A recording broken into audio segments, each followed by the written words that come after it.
So I'm 22, it's 2013, and I've just moved to an island. It's not as dramatic as it might sound. I was doing honours and living in Brisbane with my friend Emma, and we're in the share house that was slowly going under. And we had also recently rewatched all 39 episodes of Sea Change. So moving to an island was kind of a natural decision. Has anyone been to Coochie Mudlow? Yes. For those who don't know, Coochie is this tiny little place off the coast of Victoria Point, which is an outer suburb of Brisbane. But if you're picturing something like Stradbroke or Fraser, then you're a little off the mark. If Stradbroke is, say, Ice Cube, then Coochie is iced tea. It's daggy, it's largely ungentrified, so it's still pretty cheap to live on. And it has like a population of about 700 people, I think. It's about a kilometre across in perimeter. There's one general store, there's one motel, there's a community hall, and there's one library. And I think the library is pretty indicative of Coochie's relationship to commerce and the outside world in general. So it's only open between the hours of 9 and 11 a.m. on Wednesdays and Saturdays. And it's offline, like the rest of Coochie, so it actually still uses like those cards that you get in the back of library books.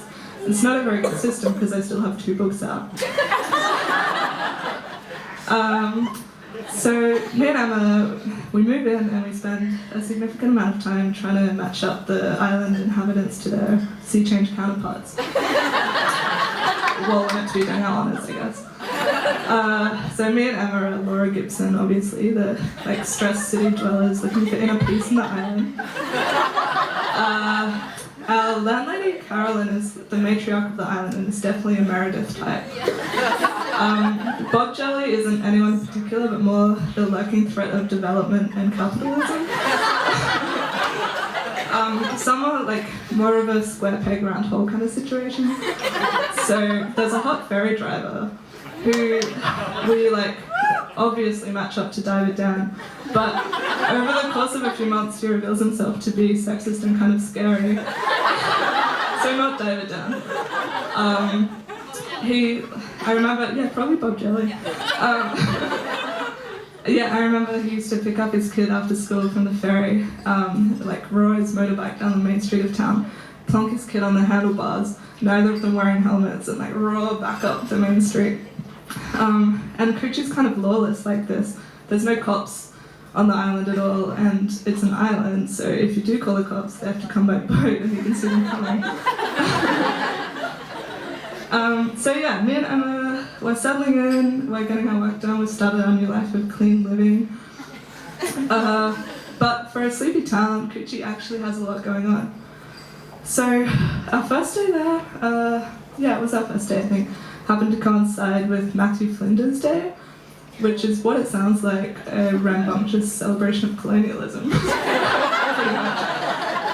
So every year the same guy, this athletic-looking white guy in his 30s, he's got to be a PE teacher, gets in this rowboat, rows ashore in full period costume, with 2 convicts at his side, and then he leaps ashore and proclaims his discovery with his wristwatch glinting in the sun.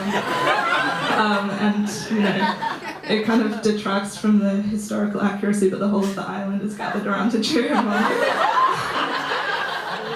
And stuff like this is happening all the time. It's a pretty community-oriented place.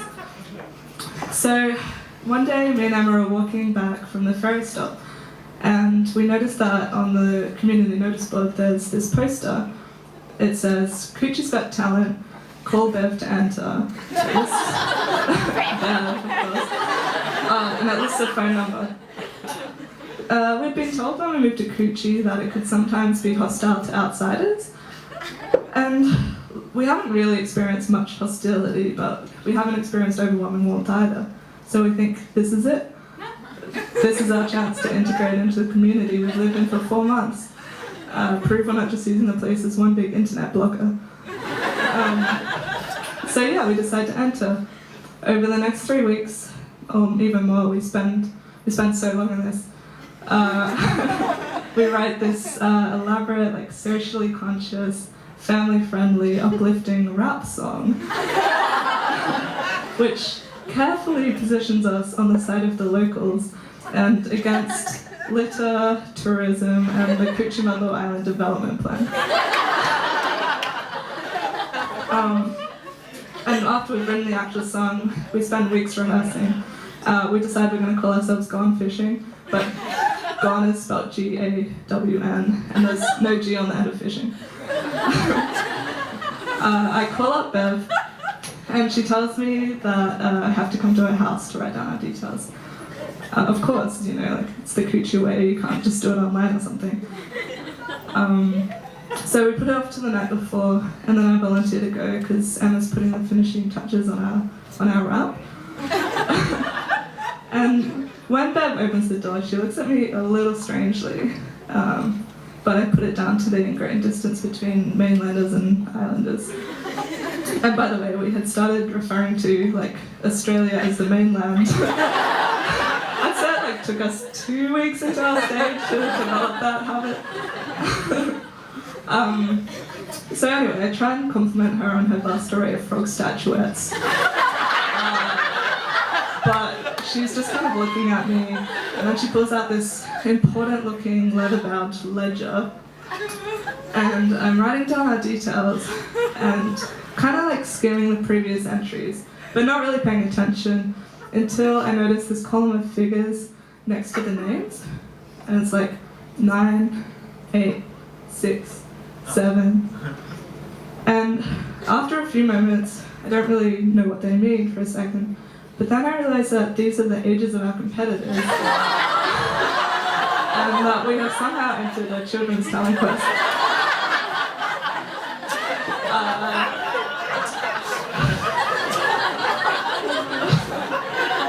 So, like, honestly, there had been nothing to suggest that it was a children's talent quest. There was nothing on the poster. We thought we'd be competing against like dads playing Jimmy Barnes covers or something. We thought we'd win. We actually thought we were a shoo-in. In fact, the only way we could have known it was a children's talent quest was if we had lived there for at least a year, long enough to witness last year's talent quest. So we have outed ourselves in one fell swoop as A, idiots, and B, parasitic mainlanders. So I go home and I know I have to tell Emma. She's there and she's drinking beers with her boyfriend Alex and our friend Paul, who happens to be staying with us at the time. They're getting amped up, real excited about the next day. And I tell her, and we laugh for about 20 minutes. And then we drink the rest of the beers, we panic, and then I guess we decide to go through with it. I mean, we've already written the song. And Bev, despite her vague hostility, didn't say we couldn't do it. So the next morning I wake up and I'm feeling pretty ill. I'm a little hungover, but I'm mostly just nervous. We tell our friend Paul that we're going to go through with it, and he just gets on his push bike and rides off into the bush. And he doesn't reappear until after the talent quest. And because Coochie's so small, I know he must just be doing laps around the perimeter rather than supporting us. So we go down to the markets. Oh, sorry, the Coochie markets are on as well, of course, bringing lots of people over from the mainland. So by the time the talent quest rolls around, there's probably about 100 people gathered in all. There's lots of families around, lots of dads drinking tinnies in the sun. So we're scheduled to go last, and first up there's this little dude who has gelled hair and like this cool faux leather jacket, and he does some crooner number and the crowd loves him. And then on before us there's this little girl who I take an instant dislike to. She's like, I think she's the oldest one besides us. I think she's 10. So just a 12-year difference. Yeah, so she is a total stage hog. She does not one but 3 songs, each more good-drummy than the last. They're like these soaring, beautiful, tinkly piano ballads. Actually, she accompanies herself each time on a different instrument. And then suddenly it's our turn. And I get up on stage and all the stead fits I've ever done are flashing through my head. And I'm having visions of myself walking into the ocean Harold Holt style. And I'm scoring up my lines and then rallying for the chorus, which goes, tripping through the mangroves, swatting off mosquitoes, sand in my toes, that's Cuchimudlo, yo. But better than that, you can imagine. And I'm also to set the scene a bit, I'm wearing these baggy overalls and a backwards cap that I found. So we don't win the talent quest. In fact, we come actually last. Because there are so few contestants, everyone gets a place except for us.